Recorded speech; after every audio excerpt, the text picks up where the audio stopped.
Good morning, students.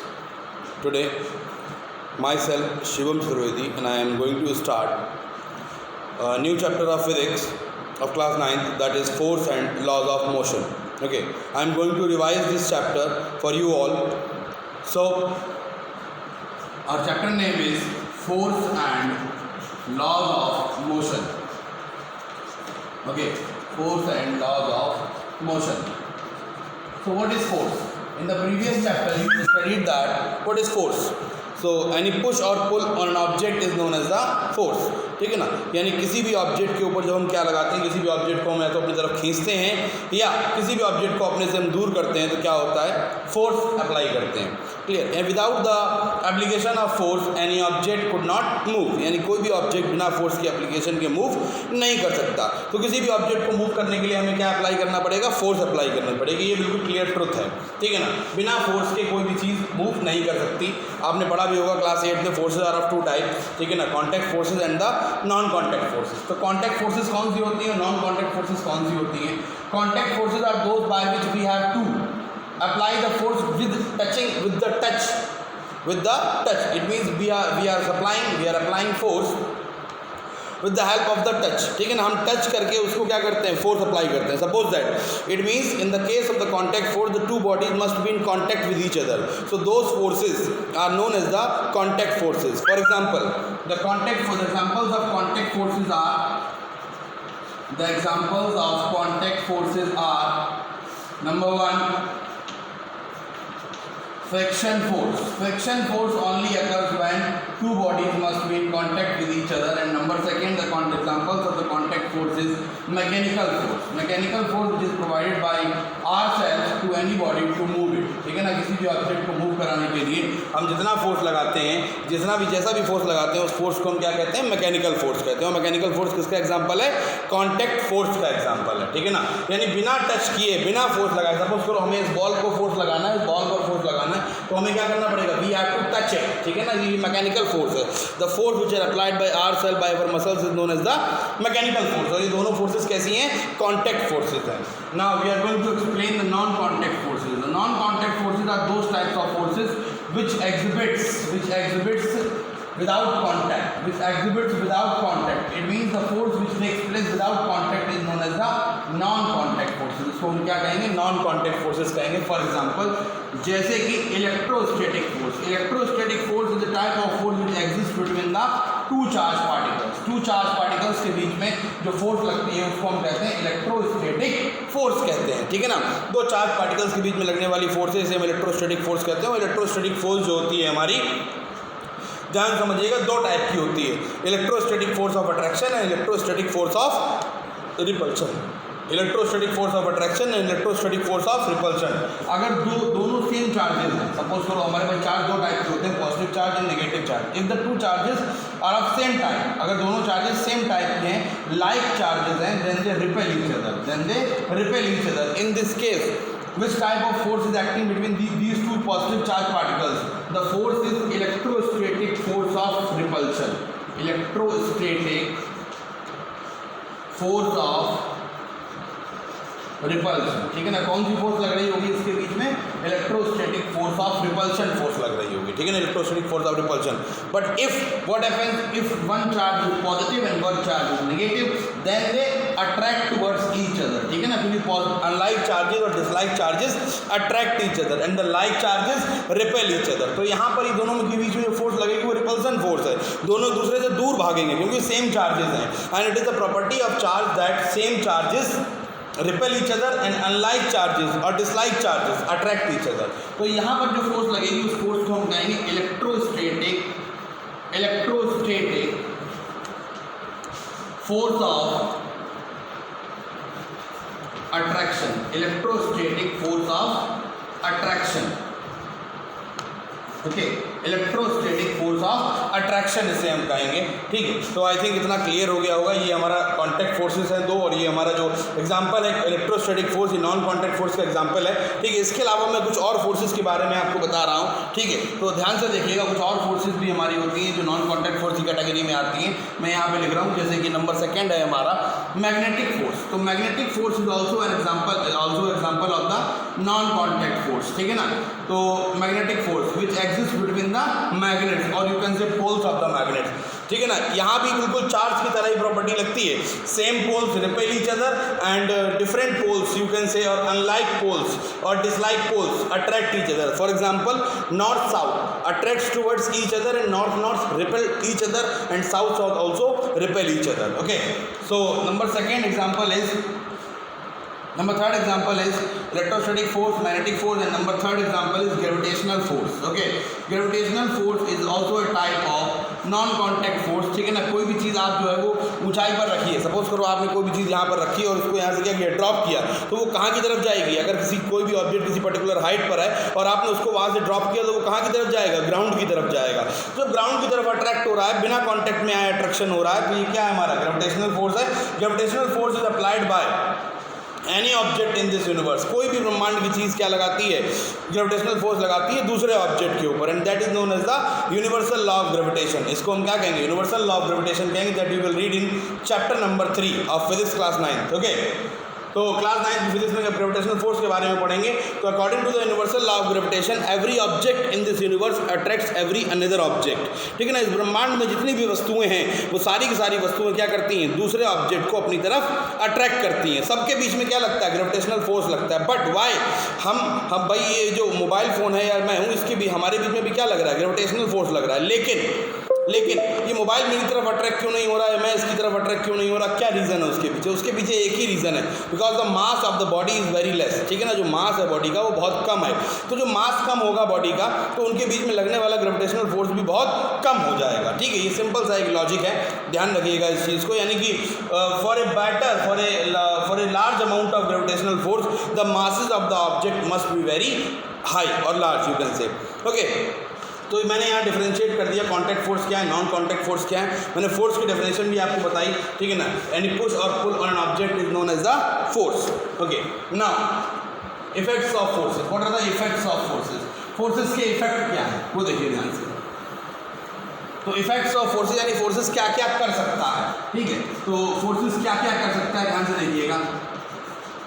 Effects of forces, forces क्या क्या कर सकता है, ठीक है। A force can change, a force can move a stationary object, a force can move a stationary object, ठीक है ना। फोर्स क्या करेगा, स्टेशनरी ऑब्जेक्ट को मूव कर सकता है। नेक्स्ट, यानी कि कहने का मतलब ये है, अगर कोई बॉल रेस्ट पोजीशन में रखी हुई है, मान लीजिए बॉल है रेस्ट पोजीशन में रखी हुई है और आपने इस पर क्या अप्लाई किया, फोर्स अप्लाई किया, you have kicked the ball, आपने बॉल को किक किया, तो by kicking you have applied the force. Now due to the kicking of the ball will be in motion. It means with the application of the force you move a stationary object, आपने एक stationery object को क्या करा दिया, move करा दिया, ठीक है ना। तो a force can move a stationary object. Now B point, a force can stop a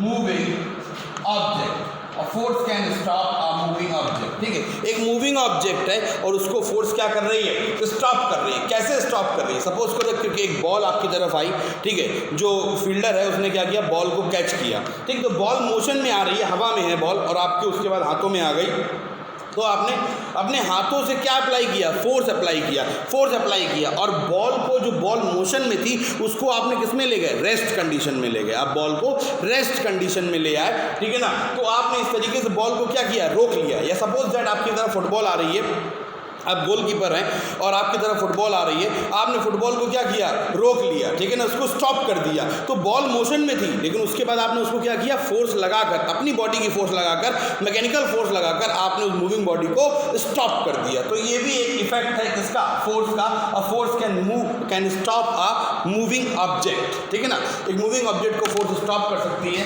number 3 है हमारा इफेक्ट, ठीक है। A force can change the speed of the moving object. A force can change the speed of the moving object. Force क्या करेगा, किसी भी moving object की speed को चेंज कर देगा। कैसे? सपोज दैट ये हमारी एक कार है, ठीक है ना, ये टॉय कार है, ठीक है, और ये जो टॉय कार है हमारी, ठीक है, इसका मोशन इस तरफ हो रहा है, इस डायरेक्शन में हो रहा है, ठीक है ना, यानी लेफ्ट टू राइट। कहाँ की तरफ मोशन हो रहा है, लेफ्ट टू राइट की तरफ मोशन हो रहा है इसका, ठीक है। And you have applied a force from the back side of the car, ठीक है ना, आपने कार के पीछे की तरफ से एक फोर्स अप्लाई कर दिया in the same direction of motion of the car. In the same direction of the motion of the car, you have applied a force. आपने एक फोर्स लगाया जो कार के मोशन के सेम डायरेक्शन में था। अब क्या होगा, now the speed of the car will increase. It means when you applied the force in the same direction of motion of the object, then it will increase the speed of the object, or you can say then it will increase the speed of the moving object, ठीक है ना, moving object की speed क्या हो जाएगी, बढ़ जाएगी, ठीक। तो इतनी चीज क्लियर है।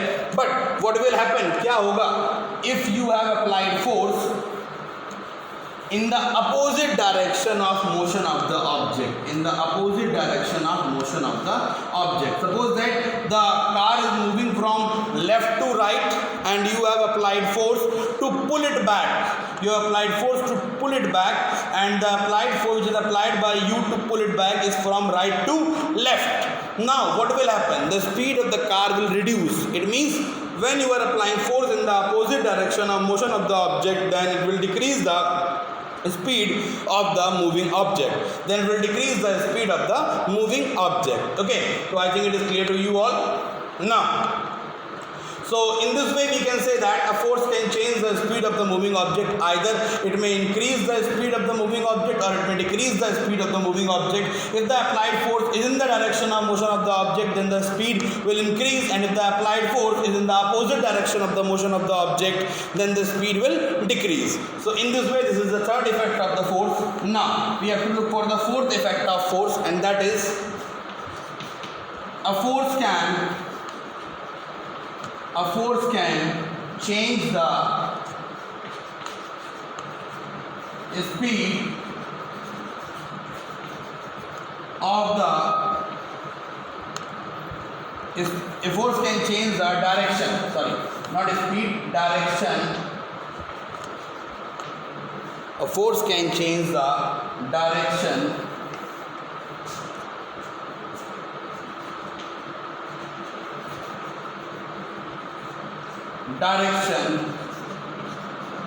of the moving object. A force can change the direction of the moving object. यानी कोई ऑब्जेक्ट मूव कर रहा है, ठीक है ना, कोई ऑब्जेक्ट मूव कर रहा है, किसी भी डायरेक्शन में मूव कर रहा है, and you have applied a force, and with the application of your force the direction of the moving object is changed. So in this way we can say that a force can change the direction of the moving object, such as you have seen in case of cricket, a game of cricket, such as the bowler balls to the batsman in another direction, okay, and the batsman hits the ball and the ball reaches outside the boundary. Now the direction of the ball gets changed, ठीक है ना। तो एक bowler ने ball फेंका batsman की तरफ, लेकिन बैट्समैन ने उसकी डायरेक्शन को रिवर्स कर दिया, किसी और डायरेक्शन में उसको पहुंचा दिया और बॉल बाउंड्री के बाहर पहुंच गई, ठीक है ना। तो हो सकता है बैट्समैन ने क्या किया, बैट्समैन ने अपने बैट में फोर्स लगाकर उसकी डायरेक्शन को चेंज कर दिया। हॉकी के गेम में भी ऐसा ही होता है, ठीक है ना। एक हॉकी के गेम में आपकी टीम के प्लेयर ने बॉल आपकी तरफ पास की और अपोजिट टीम के प्लेयर ने बीच में अपनी हॉकी स्टिक लगा दी, ठीक है ना, और उससे क्या हुआ, उसकी जो डायरेक्शन है बॉल की वो चेंज हो गई। तो इस तरीके से आप कह सकते हैं फोर्स क्या करेगा, मूविंग ऑब्जेक्ट की डायरेक्शन को चेंज कर देगा, और ऐसे तमाम एग्जांपल्स हैं इससे रिलेटेड, ठीक है ना। Now, the fifth and the last effect of force is that according to your syllabus, okay, a force can change the shape of the object. Force क्या करेगा, किसी भी ऑब्जेक्ट की शेप को चेंज कर देगा, ठीक है ना। सपोज करो you have a spongy ball, you have a spongy ball and when you compress it, जब आप उसको क्या करेंगे, कंप्रेस करेंगे, ठीक है ना। जब आप उसको कंप्रेस करेंगे तो उसका शेप क्या हो जाएगा, चेंज हो जाएगा। एंड स्पंजी बॉल भी ले सकते हैं, स्प्रिंग भी ले सकते हैं। स्प्रिंग आपके पास होती है, स्प्रिंग को आप क्या करेंगे, स्ट्रेच करेंगे, ठीक है ना। जब स्प्रिंग को आप स्ट्रेच करेंगे तो उसका शेप चेंज हो जाएगा। But when you release the spring, जब आप स्प्रिंग को रिलीज कर देंगे then it comes back again to its original shape, अपने ओरिजिनल शेप में वापस आ जाएगी, ठीक है। तो ये सारी चीज़ें हैं जिसकी वजह से हमें क्लियर समझ में आता है कि these are all the effects of force. और भी बहुत सारे एग्जांपल हैं कि किस तरीके से फोर्स जो है वो किसी भी ऑब्जेक्ट के शेप को चेंज कर सकता है। शेप को चेंज करने का मतलब है जब आप फोर्स अप्लाई करेंगे तो शेप चेंज हो जाएगा, लेकिन जब फोर्स हटा देंगे तो शेप दोबारा से ओरिजिनल पोजिशन में आ जाएगा, ठीक है ना। तो these are all the effects of the forces. Now we have to look for the another topic, that is balance force and unbalanced forces, ठीक है ना। बैलेंस फोर्सेस क्या होता है और अनबैलेंस फोर्सेस क्या होता है वो देखिएगा ध्यान से।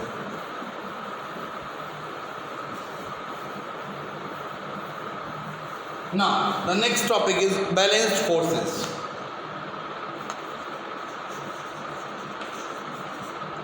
Balance forces, if the two forces are, ठीक है ना। इससे पहले मैं आपको बता दूं, कुछ मैं एक इंपॉर्टेंट टॉपिक बताना चाहता हूं, ठीक है। वो ये है force is a vector quantity, force is a vector quantity, ठीक है ना। In the first chapter you have studied that quantities are of physical quantities are of two types, physical quantities are of two types, scalar quantity as well as vector quantity, and now all the physical quantities are divided into the two subcategories, that is scalar quantity and vector quantity, and force is a vector quantity. Force कैसी quantity है, vector quantity है, because what are vector quantities, ठीक है ना। पहले मैं because बाद में बताऊंगा, पहले मैं बता दूं कि what is vector quantity, vector quantity होता क्या है, ठीक है ना। आपने फर्स्ट चैप्टर में पढ़ा भी होगा वेक्टर क्वांटिटीज क्या होते हैं, नहीं पढ़ा दोबारा समझ लीजिए। यहाँ पर vector quantities are those quantities which have those physical quantities which have magnitude as well as direction. It means which have magnitude as well as directions are known as the vector quantities, ठीक है ना। जैसे कि अगर हम बात करेंगे force vector quantity क्यों है, इसका रीज़न क्या है। सपोज दैट एक ब्लॉक आपका ग्राउंड पे रखा हुआ है, ठीक है ना, और इस ब्लॉक को आपने एक ब्लॉक ग्राउंड पे रखा हुआ है, ठीक है ना, और इस ब्लॉक पर आप फोर्स लगा रहे हैं, एक फोर्स लगा रहे हैं, ठीक है ना, फोर्स लगा रहे हैं। मैंने उस फोर्स को F1 से डिनोट किया, और यहाँ पर आप देखिए जो F1 है, ठीक है ना, मैंने ये बताया कि कितना भाई लग रहा है, F1 हमारा कितना आ रहा है, 10 Newton. Newton is the SI unit of force, ठीक है ना। तो इसको जो है वो मैं, इसको आपने अभी नहीं पढ़ा है, न्यूटन SI यूनिट फोर्स होती है, लेकिन मैं जब Newton second law of motion बताऊंगा तो उसमें आपको क्लियर भी कर दूंगा कि SI unit of forces Newton कैसे आता है, वो मैं प्रूव करूंगा। अभी सिर्फ आपको समझ लेना है इतना, SI unit of forces Newton. खैर उस पर फोकस नहीं करना, फोकस जो चीज़ करनी वो समझिएगा। आपने जो फोर्स अप्लाई किया, ठीक है, ये कहाँ से कहाँ की तरफ है, इसकी एक पर्टिकुलर डायरेक्शन है। अगर ये हमारा लेफ्ट हैंड है, ठीक है ना, ये हमारा लेफ्ट हैंड है और ये हमारा राइट हैंड है, ठीक है, तो जो फोर्स लग रही है वो कहाँ से कहाँ लग रही है, लेफ्ट टू राइट। फोर्स कहाँ से कहाँ लग रही है, लेफ्ट टू राइट लग रही है। देखिए एक पर्टिकुलर डायरेक्शन में फोर्स लग रही है, ध्यान रखिएगा। Force is always applied in a particular direction. अगर फोर्स में डायरेक्शन नहीं होगी तो फोर्स का कोई मतलब नहीं रह जाएगा, ठीक है। तो यहाँ पर जो फोर्स लग रही है, यहाँ पर भी जो फोर्स लग रही है वो फोर्स एक पर्टिकुलर डायरेक्शन में लग रही है, फ्रॉम लेफ्ट टू राइट लग रही है, ठीक है ना। और आपने देखा कि यहाँ पर जो मैग्नीट्यूड है, मैग्नीट्यूड का मतलब होता है न्यूमेरिक वैल्यू। मैग्नीट्यूड का मतलब क्या होता है, न्यूमेरिक वैल्यू। वेक्टर क्वांटिटी क्यों है, because it has magnitude as well as direction, magnitude and direction, ठीक है, दोनों चीज़ें हैं इसके पास। वेक्टर क्वांटिटी इसीलिए है क्योंकि मैग्नीट्यूड भी है और डायरेक्शन भी है। मैग्नीट्यूड का मतलब होता है न्यूमेरिक वैल्यू। मैग्नीट्यूड का मतलब क्या होता है, न्यूमेरिक वैल्यू। जो न्यूमेरिक वैल्यू, देखिए यहाँ पर न्यूमेरिक वैल्यू कितनी है, 10 है, ठीक है, यानी मैग्नीट्यूड है इसमें। और अगर हम बात करते हैं डायरेक्शन की, तो यहाँ पर डायरेक्शन आप देख सकते हैं, डायरेक्शन कहाँ से कहाँ की तरफ है, लेफ्ट टू राइट की तरफ है, ठीक है ना। डायरेक्शन जो है वो हमारा कहाँ से कहाँ है, left to right. I think इतना क्लियर हो गया होगा आपको, ठीक है। तो डायरेक्शन भी है और मैग्नीट्यूड भी है, so that's why force is termed as the vector quantity. Force को क्या कहेंगे हम? वेक्टर क्वांटिटी कहेंगे, ठीक है, क्योंकि इसमें दोनों चीज़ें हैं, मैग्नीट्यूड भी है और डायरेक्शन भी है। मैग्नीट्यूड आपको दिखाई पड़ गया 10 है और डायरेक्शन लेफ्ट टू राइट है। सिमिलर वे में अगर यहाँ पर हम बात करते हैं, इधर से कोई एक फोर्स लग रहा है, ठीक है ना, इधर से कोई एक फोर्स लग रहा है, ठीक है, और ये फोर्स सपोज करो इस साइड से अप्लाई हो रहा है और यहाँ पर फोर्स, इस फोर्स को मैंने F2 कंसीडर किया, पर F2 फोर्स जो है, ठीक है ना, F2 फोर्स मैंने कंसीडर किया और F2 फोर्स जो है उसका मैग्नीट्यूड आ रहा है 20 न्यूटन। कितना आ रहा है? 20 न्यूटन इसका मैग्नीट्यूड आ रहा है। ध्यान से समझिएगा, ये F2 फोर्स है, उसका मैग्नीट्यूड 20 न्यूटन आ रहा है, ठीक है। तो यहाँ पर देखिए ये फोर्स, ये जो फोर्स है, क्या ये वेक्टर क्वांटिटी नहीं है? क्या यही फोर्स वेक्टर क्वांटिटी है? जितनी भी फोर्सेज होती हैं सारी की सारी क्या हैं? वेक्टर क्वांटिटी हैं। कैसे वेक्टर क्वांटिटी है ये? एक्सप्लेनेशन समझिए। देखिए इसमें क्या है, यहाँ पर magnitude, 20 is the magnitude and direction इसकी क्या हो गई? Right to left. देखिए एरो कहाँ की तरफ है? हम राइट से चल रहे हैं, राइट से चल रहे हैं, हम कहाँ की तरफ आ रहे हैं? लेफ्ट की तरफ आ रहे हैं। और यहाँ पर हम देखिए कहाँ से कहाँ जा रहे थे? लेफ्ट टू राइट की तरफ जा रहे थे, ठीक है ना। तो आपने यहाँ पर देखा कि जो मूवमेंट है, डायरेक्शन है जो फोर्स की, वो फर्स्ट केस में F1 के केस में लेफ्ट टू राइट है और F2 के केस में कितना है? राइट टू लेफ्ट है। तो दोनों डायरेक्शंस कैसी हैं? अपोजिट है। खैर ये तो बात की बात है कि दोनों डायरेक्शंस अपोजिट हैं, बट मेरा बताने का मतलब सीधा यहाँ पर है कि कोई भी फोर्स होगी तो it has magnitude, it must have magnitude as well as direction. बिना डायरेक्शन के फोर्स अप्लाई नहीं हो सकती, because force is always applied in a particular direction. So we can say easily say a force is a vector quantity. Force क्या होती है? Force is a vector quantity, force vector quantity होती है। But those quantities which have only magnitude, what about those quantities which have only magnitude and do not have any direction, they are termed as the scalar quantity. उनको हम क्या कहेंगे? Scalar quantities कहेंगे, ठीक है। खैर अभी स्केलर क्वांटिटी मेरे पास कोई भी नहीं है, हमारे पास फोर्स है और वो कैसी क्वांटिटी है? वेक्टर क्वांटिटी है। मैं इसमें कुछ चीज़ आपको बताना चाहता हूँ एक्स्ट्रा सरप्लस, थोड़ा ध्यान से समझिएगा पेशेंस के साथ, ठीक है। अगर हम यहाँ पर, चूंकि ये वेक्टर क्वांटिटी है तो मैग्नीट्यूड भी है, डायरेक्शन भी है, और जब डायरेक्शन है तो डायरेक्शन दो तरीके से होती है। देखो बेटा, डायरेक्शन दो तरीके से होती है, एक पॉजिटिव डायरेक्शन होती है और एक नेगेटिव डायरेक्शन होती है। अगर हम कार्टेशियन प्लेन को भी आपको समझाते हैं, अगर मैं कार्टेशियन प्लेन को भी आपको एक्सप्लेन करता हूँ, ठीक है, थोड़ा सा आउट ऑफ द बोर्ड हो गया, थोड़ा बीच में बनाता हूँ, एक मिनट रुकिएगा, ठीक है। अगर मैं आपको कार्टेशियन प्लेन को भी एक्सप्लेन करता हूँ तो कार्टेशियन प्लेन जो आपने पढ़ा है, ठीक है ना, मैथमेटिक्स में, ठीक, ग्राफ पेपर जिसे हम कहते हैं, ये इसका ओरिजिन है, ठीक है। और यहाँ पर ये एक्स एक्सिस है और ये एक्स डैश एक्सिस है, ये वाई एक्सिस है और ये वाई डैश एक्सिस है, ठीक है। इस एक्सिस को हम क्या लेते हैं? पॉजिटिव डायरेक्शन लेते हैं। कैसा लेते हैं? पॉजिटिव डायरेक्शन लेते हैं। और इस एक्सिस को हम नेगेटिव एक्स एक्सिस मानते हैं, ठीक है ना, ये नेगेटिव डायरेक्शन है।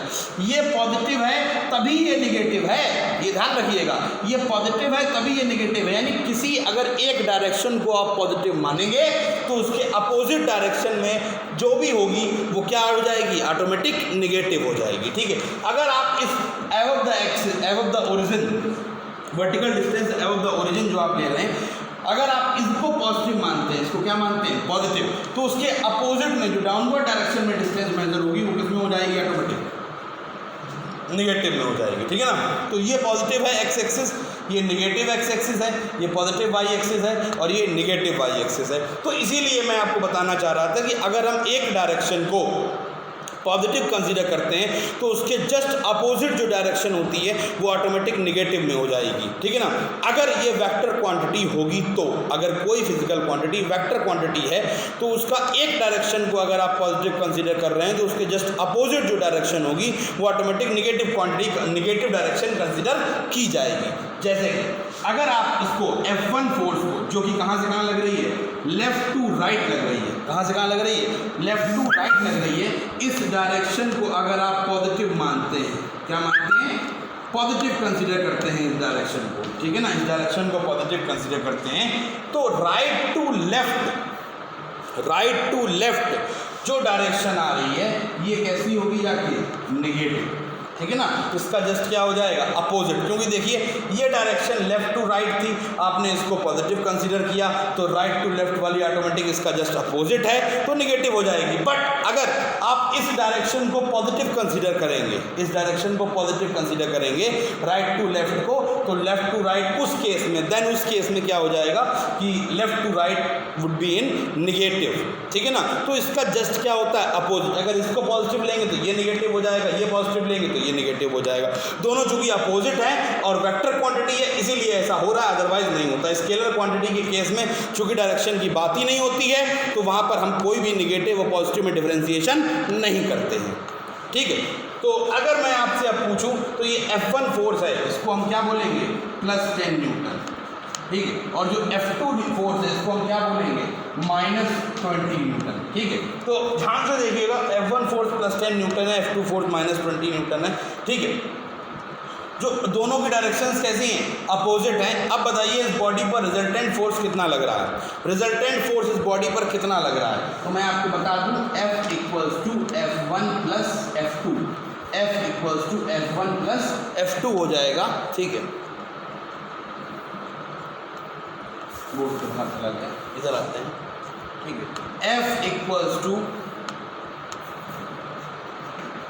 F1 + F2, F = क्या हो जाएगा, F1 + F2। ये F वेक्टर है, ये F1 वेक्टर है और ये F2 वेक्टर है, ठीक है। वेक्टर क्वांटिटी है इसीलिए मैंने वेक्टर का सिंबल लगाया है ऊपर। तो रिजल्टेंट फोर्स कितना हो जाएगा, F1 कितना है, +10 न्यूटन, F2 कितना है, -20 न्यूटन, ठीक है। तो यहाँ पर सॉल्व करके कितना आया, 10 - 20, F कितना आ गया, -10 न्यूटन, कितना आ गया, -10 न्यूटन आया, ठीक है।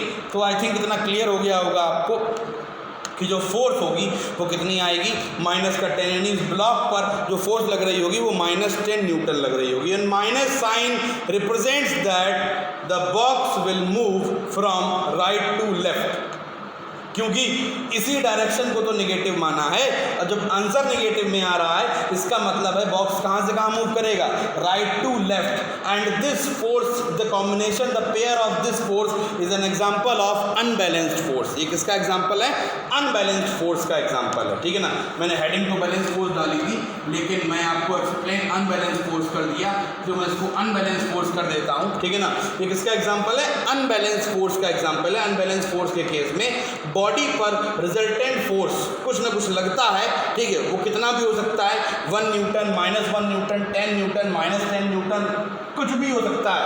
Either it may be in positive or it may be in negative, कुछ भी हो सकता है यहाँ पर, तो इतनी समझने की ज़रूरत है। अगर रिजल्टेंट फोर्स 0 नहीं आ रहा है बॉडी के ऊपर तो उस केस में वो फोर्स कैसी है, अनबैलेंस्ड फोर्स है, ठीक है ना। अब हम बात करते हैं बैलेंस्ड फोर्स की। बैलेंस्ड फोर्स क्या है, ध्यान से देखिएगा।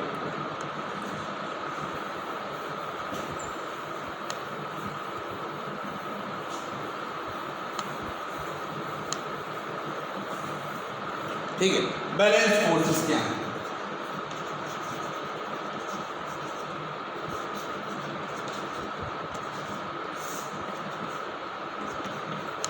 बैलेंस फोर्सेस के केस में अगर ध्यान से देखेंगे तो एक चीज है, if the total force acting on the box और एनी ऑब्जेक्ट इज 0, अगर किसी भी बॉक्स के ऊपर, किसी भी ब्लॉक के ऊपर जो टोटल फोर्स लग रही है वो टोटल फोर्स अगर क्या हो जाए, 0 हो जाए, कितनी हो जाए, 0 हो जाए, तो वो फोर्स, वो पेयर ऑफ फोर्स क्या कहलाता है, बैलेंस्ड फोर्सेस कहलाता है। ध्यान से देखिएगा कैसे। सपोज दैट कि ये F1 फोर्स लग रहा है और ये F1 फोर्स जो है वो हमारा कितना है, F1 फोर्स जो हमारा लग रहा है वो है +10 न्यूटन, कितना है, +10 न्यूटन, और जो दूसरा फोर्स यहाँ से लग रहा है F2 फोर्स, ठीक है ना, वो कितना हो जाएगा, -10 न्यूटन, ठीक है ना, -10 न्यूटन हो जाएगा। ध्यान से समझिएगा। तो आपने देखा भाई इस डायरेक्शन को हमने पॉजिटिव कंसीडर किया और इस डायरेक्शन को अब हमें क्या करना पड़ेगा, नेगेटिव कंसीडर करना पड़ेगा। ऐसा नहीं है कि इसको हम हमेशा पॉजिटिव ही कंसीडर करते हैं, इसको आप नेगेटिव कंसीडर कर सकते हैं, इसको आप पॉजिटिव कंसीडर कर सकते हैं, कुछ भी ले सकते हैं आप, ठीक है ना। तो अब देखिए ध्यान से यहाँ पर कि ये पॉजिटिव में डायरेक्शन है और ये नेगेटिव में डायरेक्शन है, ठीक है। ये लग रहा है हमारा कहाँ से कहाँ, लेफ्ट टू राइट, ठीक, और ये हमारा है राइट टू लेफ्ट, ठीक। ओवरऑल फोर्स इस ब्लॉक के ऊपर, इस बॉक्स के ऊपर, जो ये बॉक्स हमारा रखा हुआ है, वुडन बॉक्स है, इस बॉक्स के ऊपर ओवरऑल फोर्स कितना लग रहा होगा।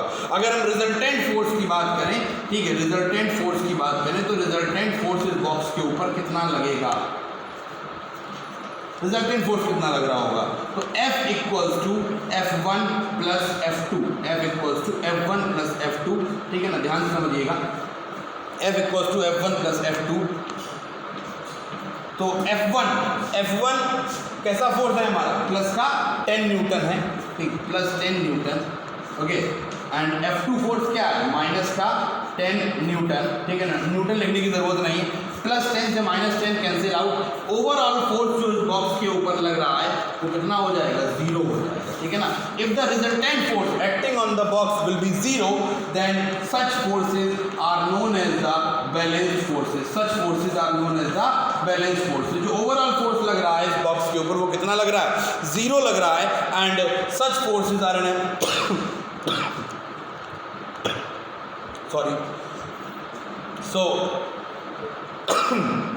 such forces are an example of the balanced forces. I think इतना क्लियर हो गया होगा आपको। तो ये था हमारा बैलेंस फोर्सेस। इससे पहले हमने पढ़ा था अनबैलेंस फोर्सेस। अगर overall force, if the overall force is not equals to zero,